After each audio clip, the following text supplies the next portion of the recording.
کوئی شخص وہاں بھی تقاضا نہ کرے، کوئی بہن تقاضا نہ کرے کہ میرا بھائی کسی بھی طور پر بیوی کی کوئی بات نہ مانے اور صرف وہ میری طرف ہی توجہ رکھے، کوئی ماں یہ تقاضا نہ کرے، اس لیے کہ اس کے حقوق بھی اللہ اور اس کے رسول نے بیان فرمائے۔ اور کوئی بیوی کسی جگہ یہ تقاضا قطعاً نہ کرے، کسی مقام پر یہ تقاضا نہ کرے کہ وہ کہے کہ تو بہن کی طرف نہیں دیکھے گا تو ماں کی بات نہیں سنے گا۔ اس سے آگے بڑھ کر ایک اور بات ہے، اس پر بھی ضرور غور فرمائیے گا۔ اگر شوہر چاہتا ہے کہ میری بیوی میرے ماں باپ کی عزت کرے، ان کا اکرام کرے، اچھے لفظوں میں ان کو یاد کرے، تو بیوی کے ماں باپ بھی ماں باپ ہی ہوتے، اس کے بہن بھائی بھی بہن بھائی ہوتے۔ اگر تو ان کا نام اچھے لفظوں کے ساتھ پکارے گا، ہمارے معاشرے میں کچھ چیزیں شرم کا باعث ہے، کہتے مجھے شرم آتی ہے جملہ کہتے، لوگ چھیڑتے، بچے باتیں کرتے۔ میرے رسول پاک صلی اللہ علیہ وسلم نے فرمایا تیرے 3 باپ ہیں۔ یا رسول اللہ کون سے؟ فرمایا ایک وہ جس نے تجھے جنم دیا، پیدا کیا، جس کی صلب سے تو ہے، اور دوسرا وہ جو تیرا استاد ہے، جو تجھے خیر کی تعلیم دیتا ہے، جس کی وجہ سے تو راہ راست پہ ہے، راہ حق پہ ہے، اور تیسرا فرمایا وہ تیرا باپ ہے جس نے اپنی بیٹی دے کے تجھے بیٹا بنایا ہے، تو اس کے حقوق کا تو نے خیال کرنا۔ یہ کس طرح کی بات ہوئی کہ تو بیوی سے یہ تو تقاضا کرے کہ میں نے آج آ کے دیکھا ہے کہ میری اماں بیٹھی، تم روٹی نہیں پوچھی، اور جب اس کی اماں آئے تو پھر تیرے طور طریقے بدل جائیں، تیرا سٹائل ہی بدل جائے، تو ان کا نام لے تو تیرے لبوں پر طنز یا ہنسی ہو، یا تیرے جملوں کے اندر سخت پن ہو۔ ایسا نہیں ہونا چاہیے۔ انسان کو ہر رشتے کو اس کی جگہ پہ رکھنا چاہیے، ہر رشتے کو اس کا مقام دینا چاہیے، ہر رشتے کو اس کا وقار دینا چاہیے۔ نبی پاک صلی اللہ علیہ وسلم تشریف فرماتی حضرت عائشہ صدیقہ کی ایک بوڑھی عورت آ گئی۔ اس عورت نے جب آ کر کے دروازے پہ دستک دی اور جب وہ بولی نا، اس نے گفتگو کی، اس کے جملے محبوب کے سماعت اقدس سے ٹکرائے، کہتے ہیں اللہ کے محبوب جلدی سے اٹھ کے بیٹھ گئے۔ حضور نے اس بوڑھی کا استقبال کیا اور حضور نے اسے بٹھایا۔ فرماتی ہر آنے والے مہمان کو حضور بڑی عزت دیتے تھے، بڑا نوازتے تھے، ہر آنے والے مہمان پہ بڑا کرم فرمایا کرتے تھے، لیکن اس خاتون کو زیادہ اعزاز دیا۔ اللہ کے محبوب علیہ السلام نے اس کے لیے کھانا منگوایا، کھجوریں دی، شہد کے ساتھ تواضع فرمائی۔ فرماتے وہ بی بی باتیں کرتی تو میں دلچسپی دیکھتا۔ کچھ مہمان ایسے ہوتے ہیں نا جو آئیں تو بندہ کہتا ہے اللہ کرے اب چلے جائیں نا کسی طریقے، اور کچھ ایسے ہوتے ہیں جن کو بندہ کہتا ہے اتنی بھی جلدی کیا ہے، ذرا ٹھہر جائیے، تھوڑا رک جائیے۔ دل کرتا ہے کہ وہ ذرا بیٹھے، ان سے کچھ اور بات ہو، کچھ بات اور آگے بڑھے۔ کس میں ہوتی ہے مہمانوں؟ محبوب پاک صلی اللہ علیہ وسلم نے بہت ہی زیادہ اہمیت دی۔ حضور محبوب کریم علیہ السلام جب وہ باتیں کرتی تو حضور دلچسپی سے سنتے، ان کے سوالات کے جواب بڑی گہرائی اور گہرائی سے دیتے۔ حضرت عائشہ صدیقہ فرماتی ہیں دیر کے بعد وہ بوڑھی اٹھی، کہا حضور اب میں چلتی ہوں۔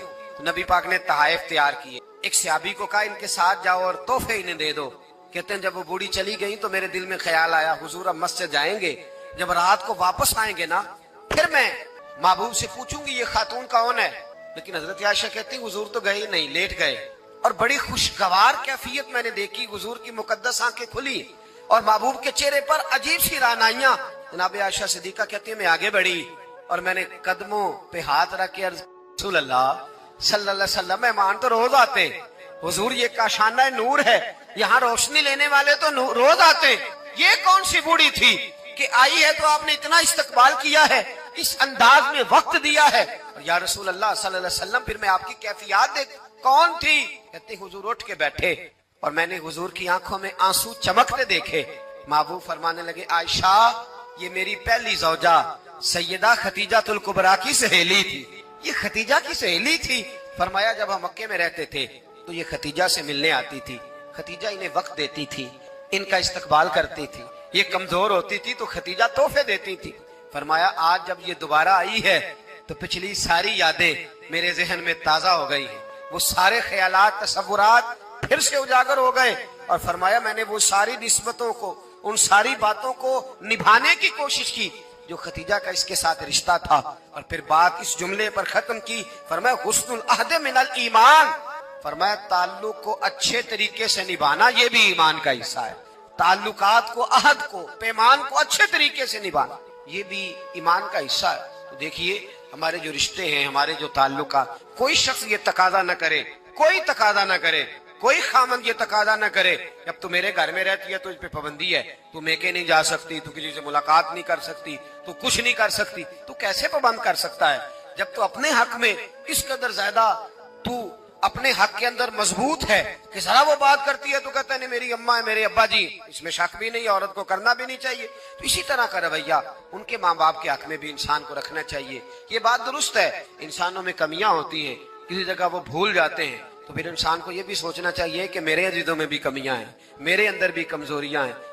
ایک دوست نے ایک دفعہ ایک مضمون لکھا، ایک بات اس میں بڑی خوبصورت پڑھنے کو ملی. کہنے لگے کہ ایک میاں بیوی نے فیصلہ کر لیا، روز جھگڑا ہوتا تھا نا، روز جھگڑا ہوتا تھا، اور جھگڑا میاں بیوی کا اپنا کوئی بھی نہیں ہوتا، کسی تیسرے کی وجہ سے ہوتا ہے جب بھی ہوتا ہے. تو وہ روز جھگڑا ہوتا تھا تو ہوتا تھا ماں باپ کی وجہ سے. تو جھگڑا اس بات پہ دونوں علیحدہ رہتے تھے، اس بات پہ جھگڑا ختم ہوا کہ اب تیرے ماں باپ آئیں گے تو میں نے کوئی پروٹوکول نہیں دینا، اور میرے آئیں گے تو تو بھی نہ دینا، بے شک بیٹھے رہیں گے.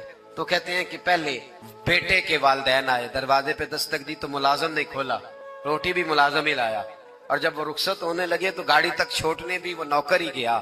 کچھ ہی دن گزرے تھے تو بیٹی کا باپ ملنے آیا، وعدہ تھا کوئی پروٹوکول نہیں دے گا، ٹھیک ہے دونوں ہی نہیں دیں گے. لیکن دروازے کے باہر آواز گونجی ابا جی کی. بیٹی کے ہاتھ میں پلیٹ تھی، وہ ڈھب سے گری، ٹھا کی آواز آئی، دوڑی گئی، دروازہ کھولا، میرے ابا جی آ گئے، بٹھایا بھی، کھلایا بھی، چھوڑنے بھی گئی. پوچھا اس سے شوہر نے کہ تیرا میرا وعدہ تھا. کہنے لگی بات اس میں شک نہیں کہ وعدہ تو تھا، پر دل کی کیفیت کا کیا کروں، جب باہر آ کے والد بولے ہیں تو میں نے تو اپنے آنسوؤں کو بڑی مشکل سے روکا ہے. میں تو وہ خراج بڑی مشکل سے سنبھال پائی ہوں، وہ تو بڑی مشکل سے آنسو رکے ہیں، تو وجود کو کیسے روکتی. رشتوں کا جو آپس کے اندر گہرائی ہوتی ہے اس کو ہم کیسے توڑ سکتے ہیں. یہ ہمیشہ رہتے، انسان کو یاد آتی. دیکھیے کوئی بلا سکتا ہے کہ بچپن میں میں اپنے بہن اور بھائی کے ساتھ کھیلا کرتا تھا، وہ یادیں روز اسے آتی ہیں، وہ روز جب لیٹتا ہے تو وہ داستانیں اس کے ذہن میں آتی ہیں. کیسے ان تعلقات کو ختم کیا جا سکتا ہے؟ رشتہ داروں کے، بہن بھائیوں کے، میاں بیوی کے جو حقوق ہیں یہ سارے اپنی اپنی جگہ پہ رہیں گے تو اچھا گھر، اچھا خاندان، اچھا معاشرہ تشکیل پائے گا.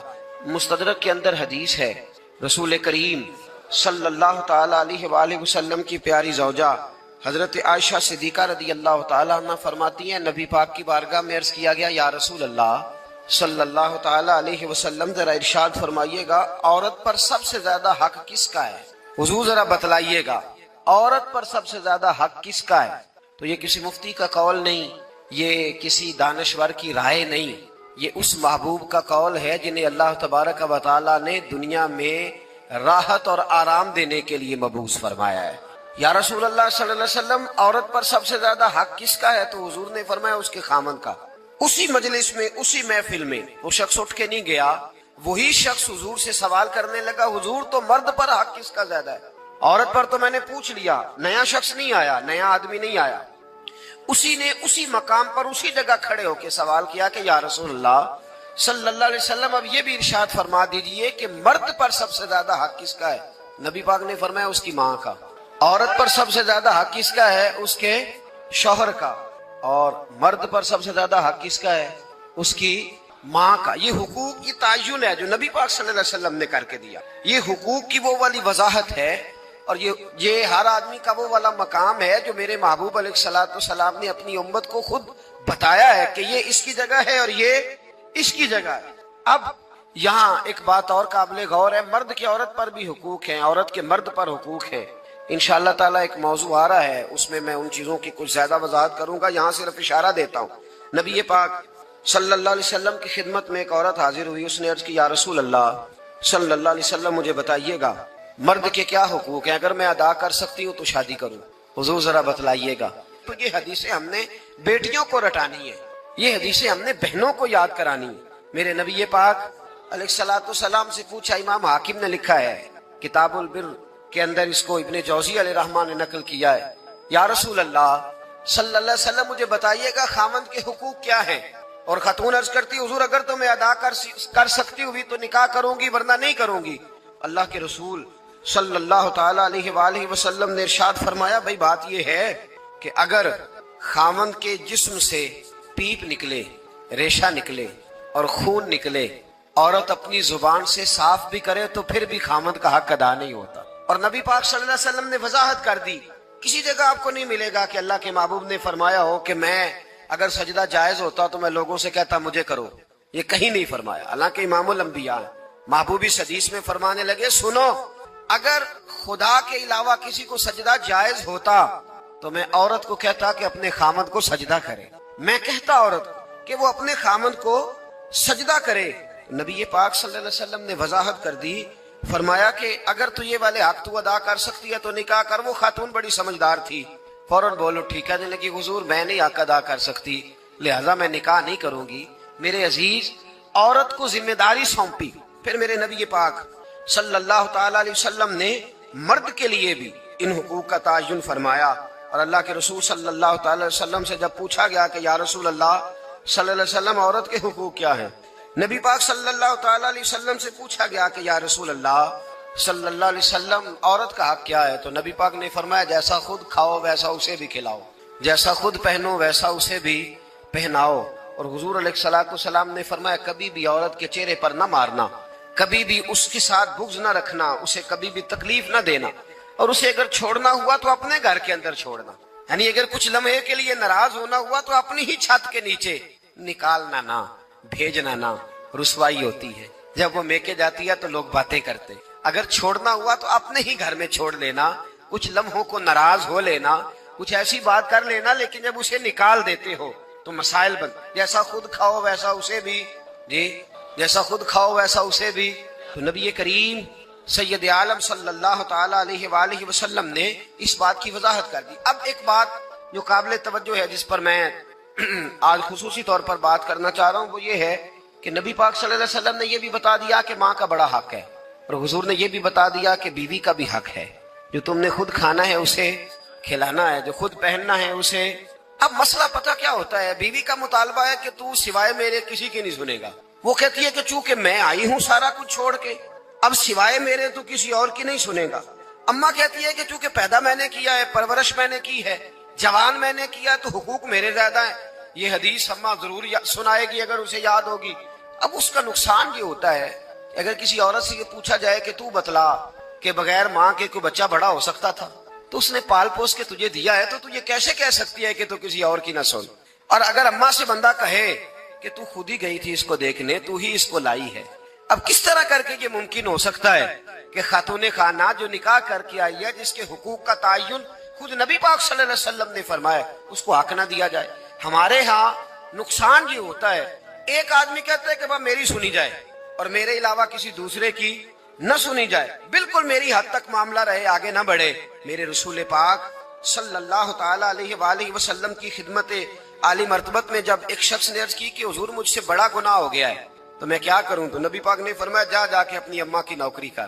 ایک کوئی ایسا گناہ اس صحابی سے ہو گیا تھا جو دور جاہلیت کا تھا، شارحین نے لکھا ہے، اب وہ جن کے حقوق ضائع کیے تھے وہ مل نہیں رہے تھے یا وہ دنیا سے جا چکے تھے، تو اس نے حال پوچھا کہ حضور اب کیا کروں، تو نبی پاک علیہ السلام نے فرمایا جا اپنی اماں کی نوکری کر، اللہ تیرے گناہ معاف کر دے۔ اس صحابی نے فوراً کہا حضور میری تو اماں پردہ کر گئی، میری اماں تو وصال کر گئی، تو حضور نے ایک نیا حق بیان فرمایا، محبوب نے فرمایا جا کے خالہ کی نوکری کر، اللہ تیرے گناہوں کو معاف فرما دے گا۔ اور فرمایا خالہ بھی مثل ماں کے ہوتی ہے، خالہ بھی مثل، تو جا کے حضور علیہ السلام نے تو خالہ کا حق بیان کر دیا، نبی پاک نے تو تعین کر دیا کہ تو نے نوکری کرنی ہے۔